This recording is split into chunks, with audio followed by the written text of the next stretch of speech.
All right, thanks for joining. Folks that are coming in, go ahead and share in the chat where you're coming from. And while you're here, what you're interested in learning and hearing from us today. I'm going to go ahead and start recording, and we will probably get started in a couple minutes. It's just a couple minutes after the hour now, so I will record to this.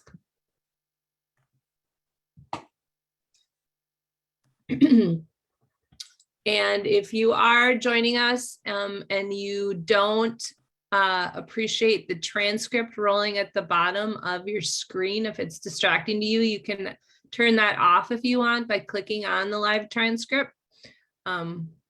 We have that there for accessibility for folks. So if they need to be reading. Oh, fun to see where people are coming in from. Thanks for joining.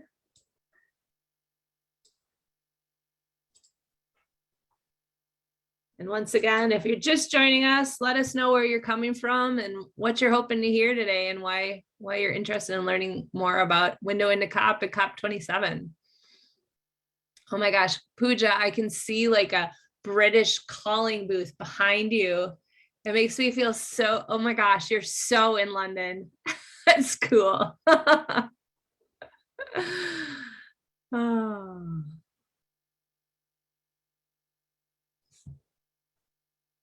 All right, I'm going to give one more minute for people to come in, and then Claire, are you a co-host?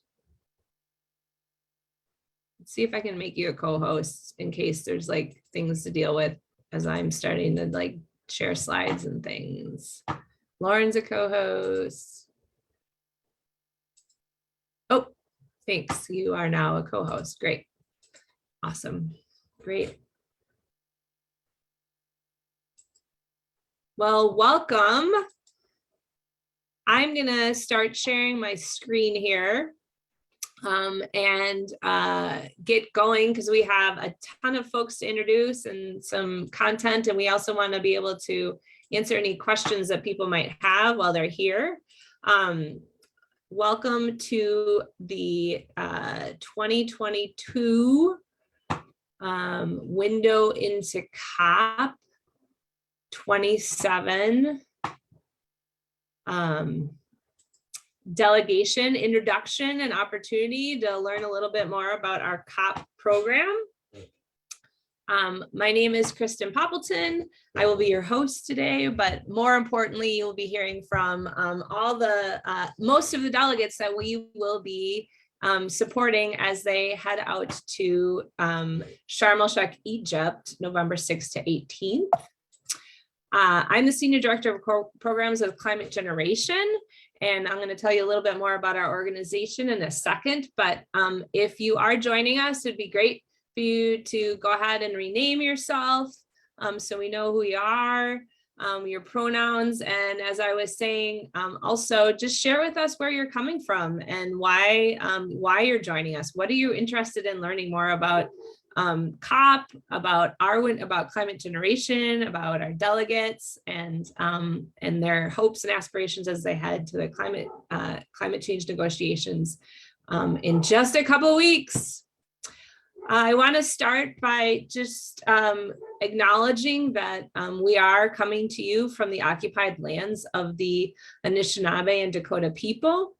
The United Nations Declaration on the Rights of Indigenous Peoples recognizes that Indigenous peoples are essential and critical and should be centered in work. That this doesn't necessarily show up, but it is written in the United Nations Declaration. I encourage you all to actually look at that as if you're interested in learning more, and also just to reflect upon the historical legacies that are held in the lands where you are all coming to us from. We also want to take a moment to name that not only the stewards of this land, but also that the stolen labor, the life and humanity of enslaved Africans and their descendants help build this foundation of these United States that we are coming to you from as well. Our organization, Climate Generation, is based in Minneapolis, Minnesota, And we ignite and sustain the ability of educators and youth and communities to act on systems perpetuating the climate crisis. And this program, this work supporting folks to head to international climate negotiations is one of those really special and amazing opportunities to highlight for our followers, for the world, what are some of these systems that are perpetuating the climate crisis, and how do we tackle those systems? We're looking at this, of course, from a broad international perspective, but those systems that are up there at the international level are also playing out in all of our local communities. And so having this opportunity to meet with folks from around the world, highlight their voices, share what they are seeing happening in their locations, how they're seeing climate change solutions playing or not playing out, and how they're taking action, we think is really important. We center our work in these three pillars of overcoming disinformation, centering anti-racism and systemic equity, and personalizing and localizing climate change action. All pieces of that, of course, also showing up as we support delegates to attend an international conference where, while once again, that action is at an international level, but we are hoping that we can personalize that by sharing personal stories of what's happening, not only at the negotiations, but in the places where our delegates are coming from, and through the stories of the folks that people are meeting actually at the delegations. We believe that disinformation, one of the ways that we can overcome that is by the sharing of personal stories, by developing this deep empathy and connection with each other, and by really revealing systems that maybe are at play in international negotiations that are actually greenwashing or telling us something that is not exactly true. So that's another story that you'll hear when you follow us through our negotiations. And of course, we really try to center anti-racism and systemic equity through looking at what voices we're uplifting, through the processes that we do this, the transparency that we use in developing them, and through the issues, the intersectionality of issues that we choose to highlight. And so that's a little bit of an introduction to our organization. We have one of our delegates with us today that needs to leave a little early, but it makes sense for us to actually begin by introducing her, because one of the big things that drives our organization is this concept of action for climate empowerment.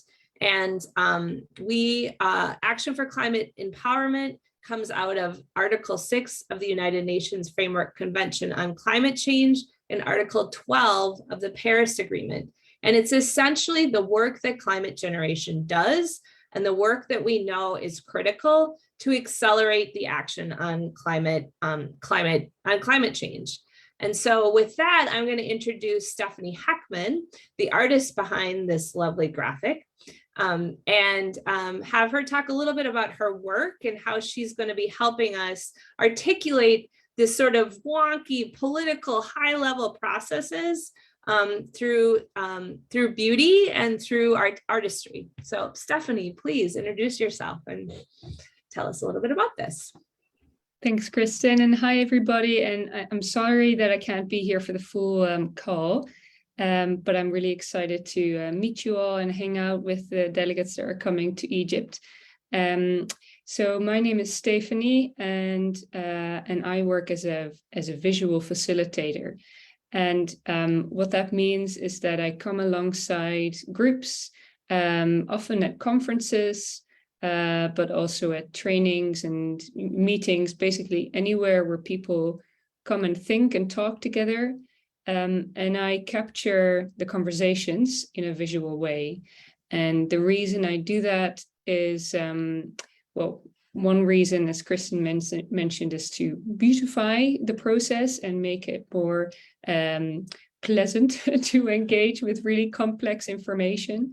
But it's also about making information more accessible for people that are visual thinkers, which is many of us kind of consider ourselves that way, but also for those of us for whom English or whatever the dominant language is that is being used in these meetings is not the first language. It's not my first language either. And so making information, especially really dense and complex information, more accessible is what these visuals aim to do, to try and engage more of the way that we think and work together.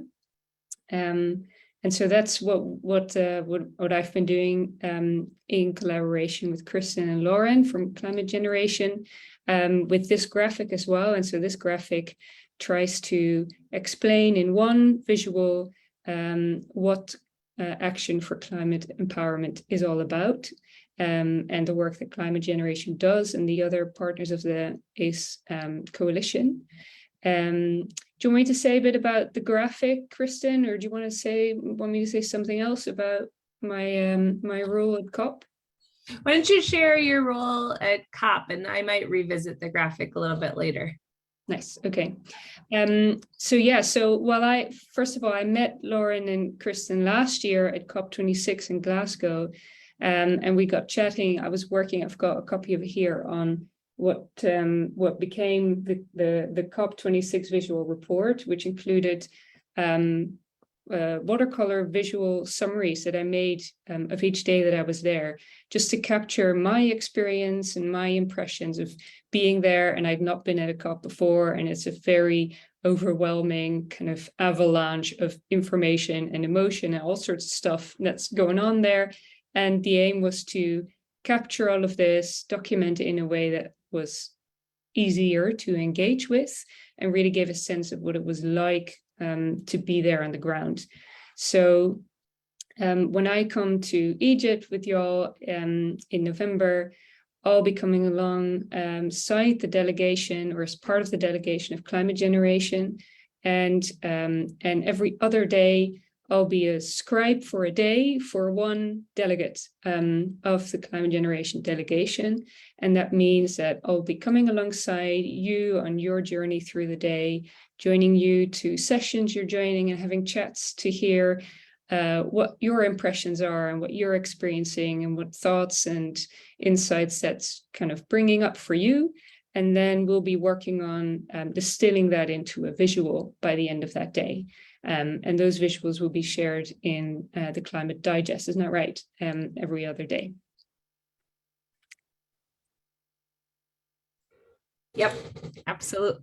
So something to look forward to for our delegates, and something for all of you that are following us and getting those digests every day.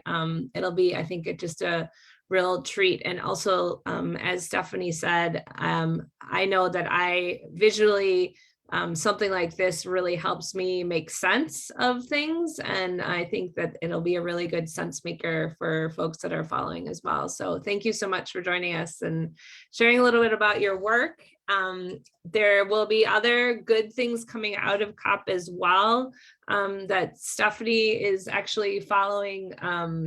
You're also working with the Global Stockade, like you're also doing some other work while you're there, right? Yeah, with the Global Resilience Partnership and with the UNFCCC as well. So if you're following her while you're there, there'll be all sorts of awesome things to follow as well. Each of our delegates will have a slide like this, so you can gather the information, and we'll be sharing this back to you all as well. So no worries about having to follow. I think we had mentioned to Stephanie, she may or may not remember, but I believe she's also going to be joining us at one of our sessions that second week to actually follow along as our panel speaks. And so that will be recorded and sent out through our digest as well. So thank you. Great. Well, I'm going to jump back just a little bit into just window into COP. And for those of you who are on this call who remember, like, what the heck is this all about? What is COP 27? Why did I join this webinar? I don't know if anyone's here thinking that, but I know I was a few years ago when I was just learning about all this. So the COP is essentially the biggest conference that I've ever been to.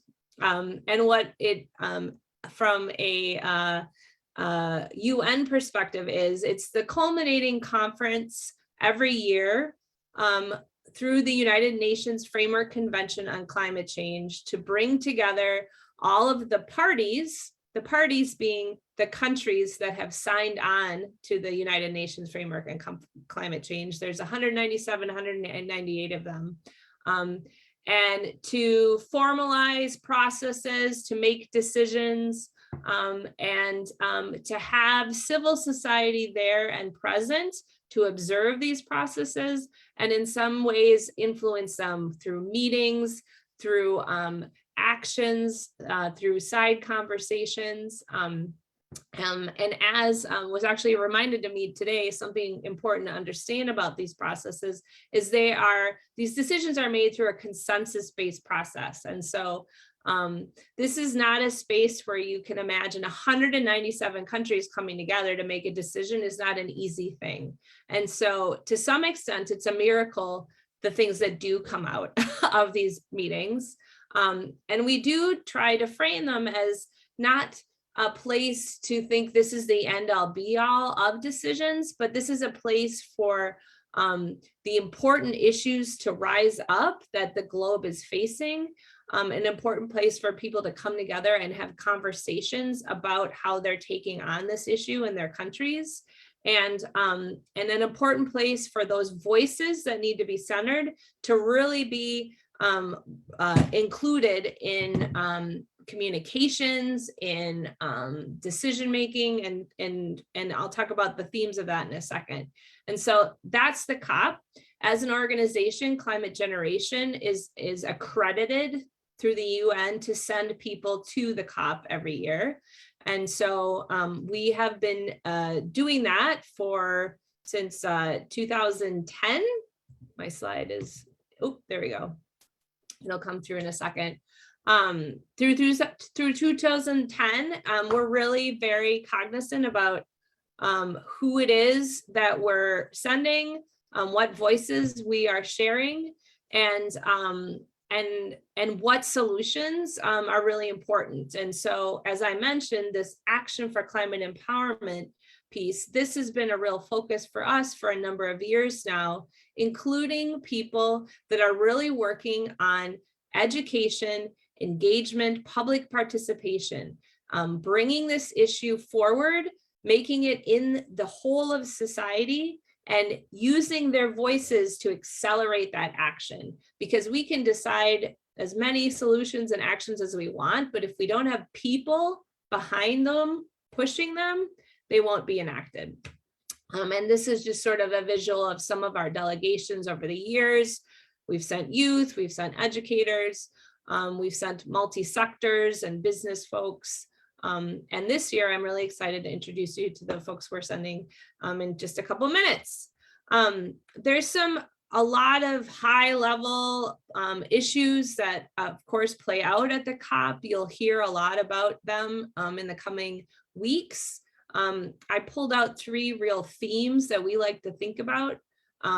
Human rights, of course, is a very focused upon issue, especially this year in Egypt.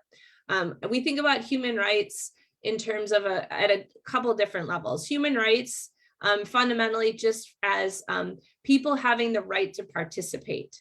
Now this year, the ability to get to Egypt, the ability to participate and use your voice in Egypt, the process of getting visas, the process of finding a place to stay, that's a human rights issue right there. So that's not even getting into the policy itself. It's been very difficult for people to get to this COP. So we already see human rights kind of showing up. Human rights in terms of in the country of Egypt, the ability for people to share what they find to be important, the ability for people to show up as who they are, whether that be transgender or gay or a woman or a man, showing up as who you are is a human rights issue in Egypt as well. And then also finally, when we get into the COP itself, the things that are being discussed are all human rights oriented. How are we actually thinking about the ability, the right for humans and to actually live where they want to live in a safe place, with the finances to be able to do that without threat of climate impacts or any of the other sort of strife that rises up in these places. And so human rights is a major theme that we follow throughout all of the COPs this year, especially. It's a big theme. Loss and damage is an example of where we see human rights showing up specifically from a policy perspective at the COP. Loss and damage is a mechanism that has been offered at COP as a way to compensate, provide reparations to countries that are actually experiencing the impacts of climate change right now and don't have the resources to respond to them, and or build the infrastructure moving forward, which is another slightly different mechanism. How are we going to provide reparations? How are we going to provide funding for that? Who's responsible for that? And so this is front and center at the COP this year. I hate to say that we're lucky, but we're lucky that this actually has been added as one of the things they are discussing at the COP this year. There was question about whether or not this would even be discussed. And so that's something that we'll be following closely this year. And I know our delegates are a number of our delegates are really interested in following. And then, of course, centering critical voices. And we do that through our program, recognizing what voices really should be centered at a COP. Youth should be at the center. This is their earth. This is their future we have on the line. Indigenous people, solutions, island nations that are being impacted. These are the critical voices that we need to be amplifying, and also that need to be actually included in the talks. And so we're really, really proud this year to be able to support such a robust crew of folks that I know are really fired up and already deeply involved in pushing these voices forward, pushing what they're looking at around the COP moving forward. So these are three of our sort of high level things that we're looking at. With that, I want to stop talking because I want to introduce you to our delegates. And so what I'm going to be doing is sort of running down the line here in order of our 2 weeks. We're sending delegates each week and giving each of them an opportunity to just introduce themselves, what they are most looking forward to, or maybe what they're going to be most challenged by looking forward. If you have questions for our delegates, feel free to throw them in the chat and we'll come back to them after they've all gone through on their introductions. I hope you all don't feel put on the spot if I call you out, delegates that aren't ready, or but I'm going to call your name when you get to, and so feel free to just share. This is a safe space. Everyone's kind and listening. So with that, Greta Kringle is our first delegate to introduce. Greta, please, thanks for introducing yourself. Hi, everybody. Sorry, I was a little late. I'm between classes right now at school, but I am a teacher in Chicago at Solorio Academy High School, she, her pronouns. I am so excited for COP and really excited to be a part of this group. I think I have lots of reasons for wanting to be a part of this, but for me, the biggest thing is I've been teaching climate change in my classes for 10 years. And I think I see my students want to take action, and in my student group, they really want to take action. And I just feel like every year we get to this place where we're like, we can do these individual things, but like the system makes it so our impact is just not that big and it's not that meaningful. So like, I'm just looking forward to seeing what other communities have been doing, how they've gotten past like this hurdle with youth. And I'm hopeful to bring back some ideas and a global perspective and connections that my students can make, so that they can feel like they're more impactful. Awesome. Thanks, Greta. And Greta will be with Fatima, and she won't be able to join today, right? No, she's in class, but So we have one high school student too that'll be reporting back. And if you are interested in hearing from all the students that are coming from Chicago, there will be a webcast November 10th that Greta will be on. So make sure that you sign up for that. Awesome, thanks Greta. And next up, Donna. Hi everyone, I'm Dana. I'll be joining Climate Generation, representing Climate Generation at COP27 during week 1. I also will be presenting at the Blue Zone, my own organization with 2 other of my colleagues as well, Ellen Motman, an organization called MENA Eco that focuses on ocean solutions in the MENA region. And I am also the founder of my own organization, Eco Spectrum, that focuses on elevating climate and ocean literacy for youth on the spectrum of autism. So I was working a lot with the youth on the spectrum and also youth with limited to no knowledge about climate change to also try and improve their understanding and their education about the climate, and trying to really advocate for having climate education be part of the curriculum, especially nationally and locally where I'm from, which is I'm based in the UAE, but I study at the University of Glasgow in the UK. Yeah, it's a work in progress.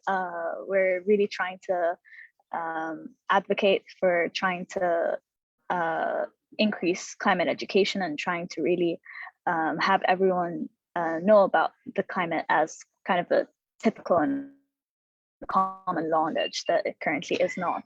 And I'm super excited to be joining COP27 this year. This is going to be my first COP. So it is very much a big deal for me, more than it already is.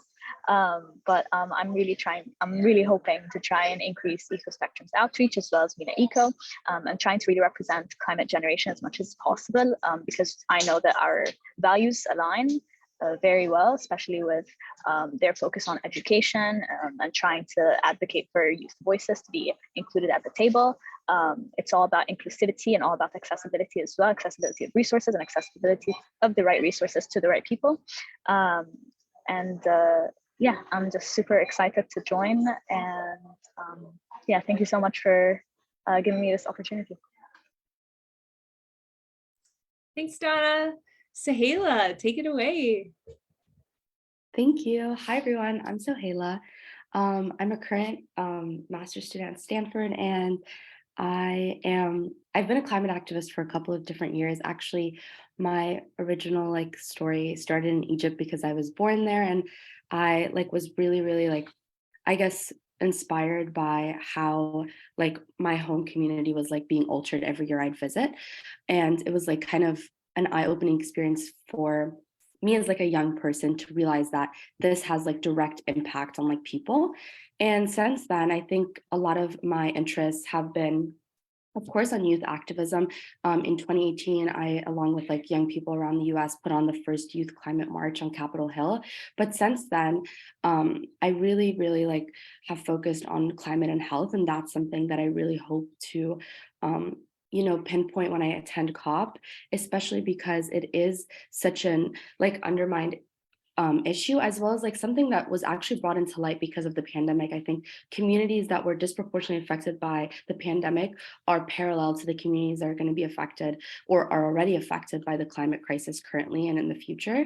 So I'm excited to do that. I'm going to actually be speaking on a climate and health panel with the EU. I'm going to put the link in the chat. Sorry, I just got the link this morning. So if anyone's interested, it's also, I think, has an online aspect, so you don't have to actually physically be at or in Egypt to attend. But yeah, other than that, also, as we were talking about earlier, loss and damage is also something I'm very interested in, especially when it comes to climate migration. It's something that I did a couple of years research on, and I think there's projected to be millions of people that are going to be displaced due to the climate crisis. So something that I also hope to shine light on during my media pieces when I'm at COP. But I'm so excited to go with Climate Generation, especially because of the fact that their theory of change really centers education, because I think that is such a huge proponent of change. But thank you. Awesome, thanks, Sahela. Next up, Eric. Hey, good afternoon, everybody. My name is Eric Posse. I am a VP of Project Development at New Energy Equity. I've been in the renewable energy space for over a decade, and I'm excited to be a wise millennial heading to a COP for my first time in Egypt. My heritage stems, my father is an immigrant, was an immigrant from the island nation of Tonga, which is in the South Pacific. And I'm happy to bring both my clean energy expertise as well as a perspective from the South Pacific Islanders. And my focus will be on primarily engaging with global leaders in the clean energy space, but then also engaging at the US level and small island nations level, as mentioned. So very excited. Thank you. Thanks, Eric. And as I mentioned, Greta's student Fatima is also going to be, you'll be able to follow her when you're there and hopefully see her on the webinar on the 10th as well. Moving on to Pooja, who's coming to us from London. Hi everyone, yes, I just landed today and jet lag isn't too bad, luckily. So my name is Pooja Tolawala, my pronouns are she, her, hers. I'm normally based in the suburbs of Philly, which is Lenape land, and I am representing climate generation during week 1 of COP. And I'm very plugged into the youth climate space, being part of YOUNGO, which is the UNFCCC Children and Youth Constituency, which anyone can join if you're under 35. So definitely do check it out or reach out to me, and I'm happy to share the membership link. They'll be adding more people after COP because of elections. They don't add people, new people. They don't want new people to just come and start voting. But yeah, so we'll be doing that, and you can join our meetings that are 8 or 9 a.m. every morning to learn more about the constituency while at COP. I'm also with the Climate Initiative, and you'll meet Javan later tonight, who's also from there. And I'm the Youth Engagement Manager there. And then I also started Youth Climate Collaborative to help youth learn how they can get involved and stay involved in the climate space. And then I do a couple of other things in like climate finance. And this year I'm really looking forward to learning more about the funding mechanisms for ACE, as well as for loss and damage, and really how they're going to continue to increase access for young people to these high-level negotiations, from as opposed to like just giving a statement in some of the negotiations to a little bit more involvement. So let's see how that goes. Fingers crossed, and always got to stay hopeful. Oh, and I forgot to say, yeah, I was born in India. And so I'm like really trying to see how to play this like global north, global south connection of mine, like how to better understand it and deepen that connection. So thank you. Thank you. So great to hear from you. Thanks for coming in late. Barbara, this is our beginning of our week 2 group. Barbara, take it away from Florida. Hi, everyone. So happy to be here. Thank you for the intro, Kristen. Yes, I'm based in Miami, Florida, and I'm the executive director of an organization called Dream and Green, which focuses on integrating environmental sustainability lessons into the classroom. We work with Miami-Dade County, Broward County, and moving into Palm Beach County to really bring information and build environmental literacy in the classrooms. We also believe in engaging our community.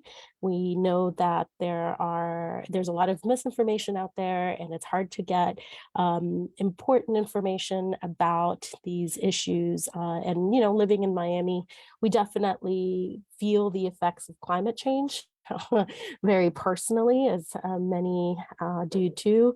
And so this opportunity to join Climate Generation and COP27 really supports our mission of empowering individuals. And you can't empower individuals without them knowing what the knowledge is, what is out there. So representing Miami in something like COP at this level is really important to us, because our main focus will be to share out, because a lot of people, for example, don't even know what the COP is, so just introducing people to, we have these yearly meetings where heads of state get together, organizations get together, and they make decisions that will impact us all in the future, is super important. And so we are definitely trying to get the word out there of what are the issues, what can we do about it, and who can you engage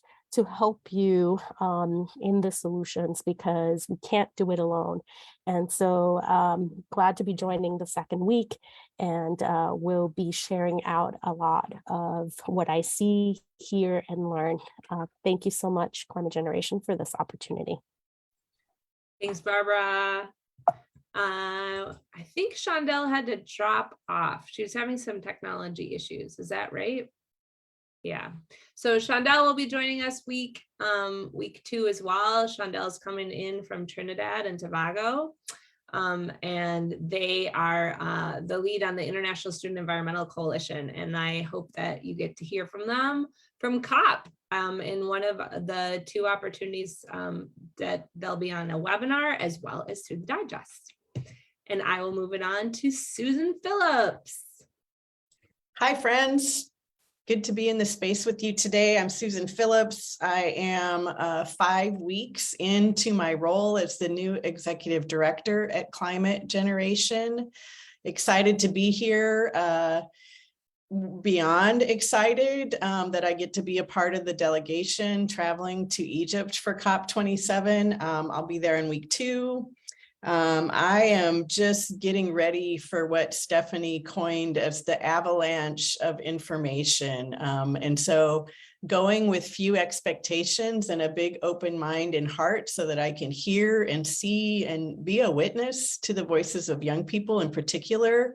I like what someone earlier said about finding ways for young people to actually be in non-token spaces as decision makers. Interested in exploring that. I'm fascinated by the loss and damage conversation, and just really excited to be going and be able to support all the amazing people on our delegations. Awesome. Thank you. And I sort of made Susan go. So just so you all know, I said, this is the best way to learn about climate change. Go to Egypt. So she's excited though. And moving on, Javen, introduce yourself. Thanks. All right. Half a day, everybody. Hello, my name is Javen Santos. I am going with Climate Generation in the week 2 delegation. A little bit about me. I work in policy with Pooja at the Climate Initiative. I'm the policy manager for the Climate Initiative. And a little bit about my background. I was born and raised in the island of Guam. And so living in the Pacific, living in the Micronesian region, I was able to see the impacts of climate change firsthand, from increasingly powerful typhoons and storms to the impacts of sea level rise taking over communities. And so climate work has been really important to me, and I've been able to channel that importance through working in policy. So I started as a young policymaker in Guam, being elected to represent my village in high school to a youth legislative body where I was able to pass environmental policy into Guam law, working with the adult legislators to pass a plastic bag ban in our island. So coming from that perspective, I now work with the Climate Initiative to help create tools that young people can use on climate action. And at COP27, I'm really excited to be in that space in order to kind of understand like the ins and outs of being there in person, and especially being there as an Indigenous person, as a Pacific Islander in those spaces, as a young person in those spaces, and sort of learn what it's like to interact with those spaces. I've been in a lot of like climate spaces in the past year working with the climate initiative, and I've learned some of the challenges of working with a bunch of different communities, working with figuring out how to make compromise from people who might have different perspectives from you. And I'm interested to see that happening on the international level, because this large scale is where the change needs to happen. And so my hope is to meet other Pacific Islander folk out there, meet other Indigenous people out there, find solidarity, and learn about what this space is like, and hopefully provide that knowledge to other young people in the future who are interested in doing this work too. And thanks so much to the Climate Generation for this opportunity. Awesome. Thank you. Last but not least, we have Diamond introducing herself. Hi, everyone. So great to meet all of you virtually. My name is Diamond Spratling, and I will be attending week 2. I'm originally born and raised from Detroit. I've been living in Atlanta for the past 4 years now, and right now I'm actually in Spain attending another conference.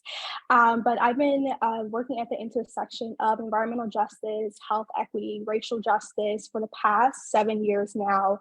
And a lot of that work has just stemmed from my own lived experience in my life in Detroit, and really not, and I guess when people ask, oh, how did you get into climate justice and environmental justice? I always say, well, I didn't really have a choice. A lot of it just came from the things that I was seeing and the things that I was experiencing as a kid and even in my adult life. So that actually stemmed from me starting my own nonprofit, which is called Girl Plus Environment. And it was created to educate, engage, and empower Black and Brown girls, women, non-binary individuals to really stand up for environmental justice in their own neighborhoods, because a lot of what I've experienced was we don't know what we don't know, and a lot of Black and Brown communities don't know what's going on in their own backyards. And so before we can advocate for climate justice, before we can encourage and motivate other people to advocate for the issues that we are experiencing, we have to, one, know that it's an issue within ourselves as well. So I do a lot of education and advocacy within our communities, and I'm super excited for this opportunity with COP, with Climate Gen, to be able to amplify the voices of Black and Brown communities, and just understanding and acknowledging the privilege, like Kristen said, it is to even be in this space, to be at COP, to be in Egypt. It's not hard, and a lot of people who look like me don't even have the opportunity to be there. So I'm really excited to just soak in that experience, and also use that experience to really express the concerns and express the lived experiences of Black and Brown communities, and in hopes of being able to learn from other communities, but also be able to amplify and have some type of action come out of that work and out of those conversations as well. So super excited to stay connected with all of you, and it was so great to meet you. Thanks, Diamond. Wow. I will say that this work of supporting delegates is one of my favorite jobs every year. And I think maybe you might understand, just like listening to the energy and excitement and passion, and I actually feel like a little emotional right now that these folks bring. And it's what gives me, I don't know, the word hope is, I don't know about that word anymore, but it just gives me this energy and fire just to know that these are folks that are want to do something and are fired up about it. And I'm just so proud and excited for them to share with us their experiences this year, and to know that they're out there doing the work is it's just awesome. So I hope you all feel that way too. To share just these were all highlighted in the slides, and I don't know, Claire, if you're able to put links in from these things, but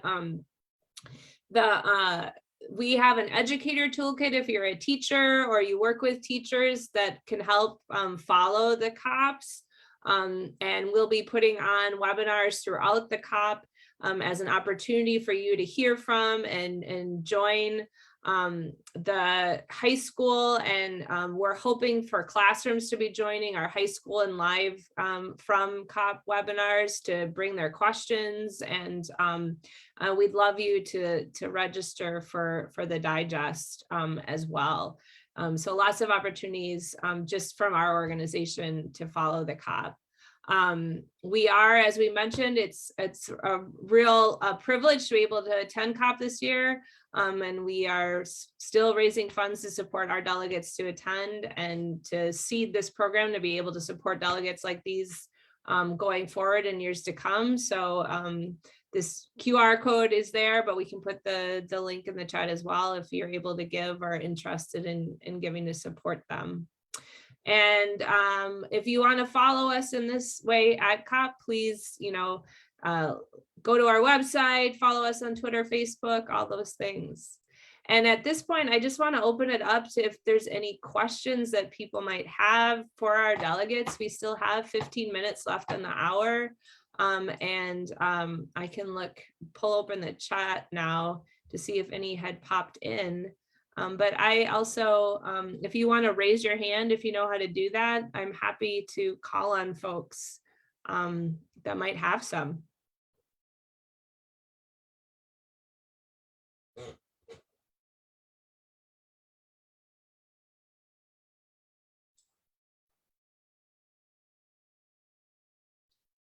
I'm modeling wait time.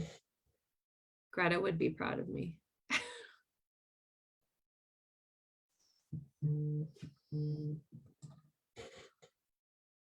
No questions from folks? Oh, Sarah, please go ahead.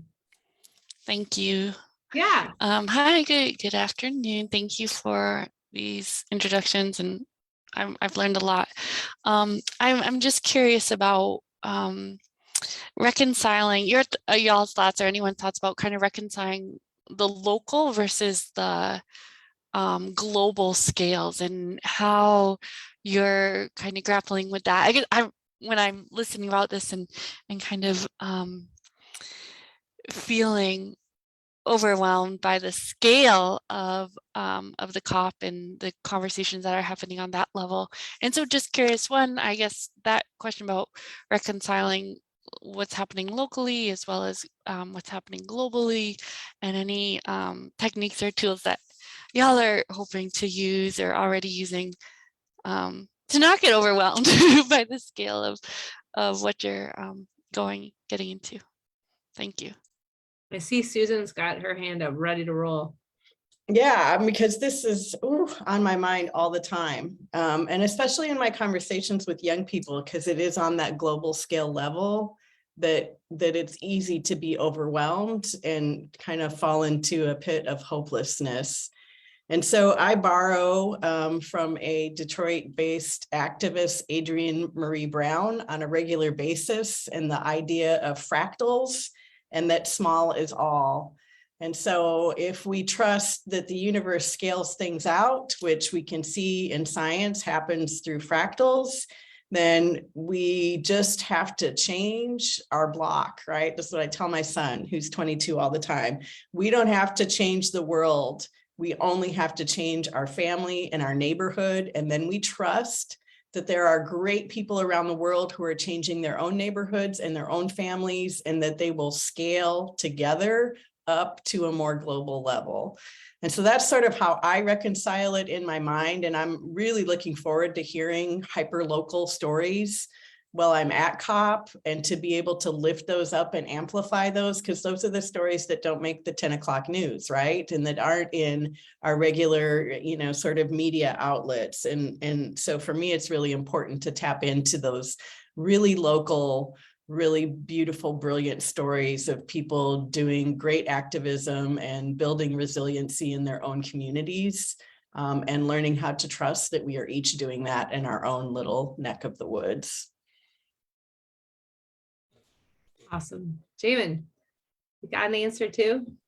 Yeah. I just wanted to add that from my perspective, this is something that my organization works a lot on as well, because my organization does a lot of work with trying to empower local communities to have conversations about how climate change affects their communities in order to inform climate solutions and climate action. So the way that I see this work, and Susan and Kristen, you both mentioned the importance of local stories. And so to me, the way that I find comfort is knowing that those global decisions that are happening need to be informed by our local stories, our local impacts, and our local thoughts on what decisions need to be made. So all those decision makers, sometimes it feels like all those global decision makers are making large decisions that are out of our control, but they should be in local control. And that's what I'm really excited to bring to COP, which is the story and which is my personal story and what I've impacted, and hope that it gets put in some of the decisions that are made at COP on a global scale. Awesome. Donna, you have an answer too.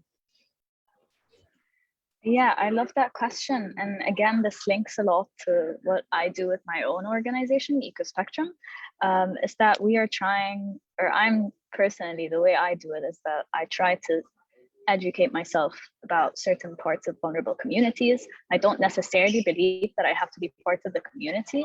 I just have to learn about it and try to encourage those people within the community to kind of be educated or to learn about it in order for them to actually be engaged in those public or global conversations. For example, when I work with children or youth on the autism spectrum, I don't represent them.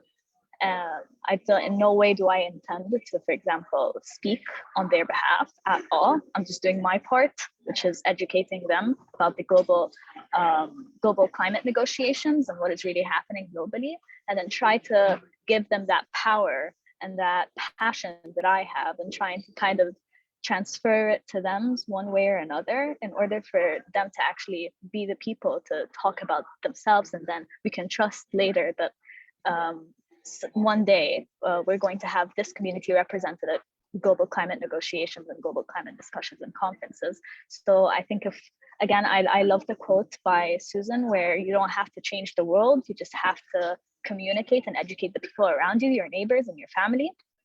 And although that approach is kind of different with EcoSpectrum, we are trying to look at it at a more global scale, but our research was mainly based on the UAE, which is where I live.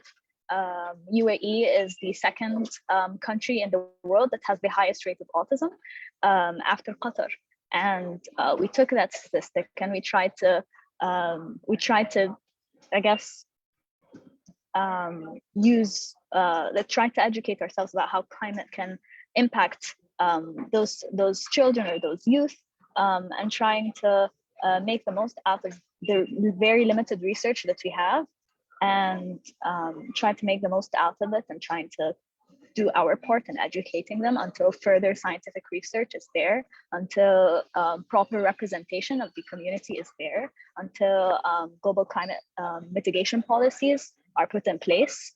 But as long as we do our part with our kind of local communities, I think that is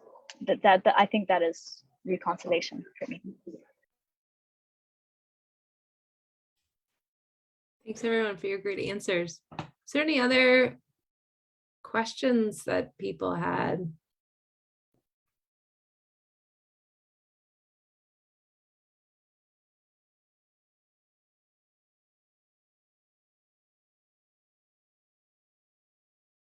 Any parting words from delegates, things that you want people to go forward and remember from today?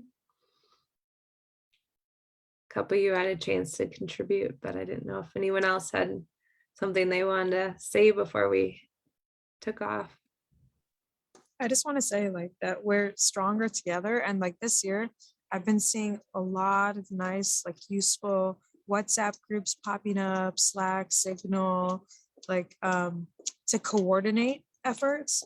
And I hope this trend for coordination amongst organizations and resource sharing, just you all are sharing your badges in a very organized way of getting us there and to share our stories. So I'm so excited to see that continue.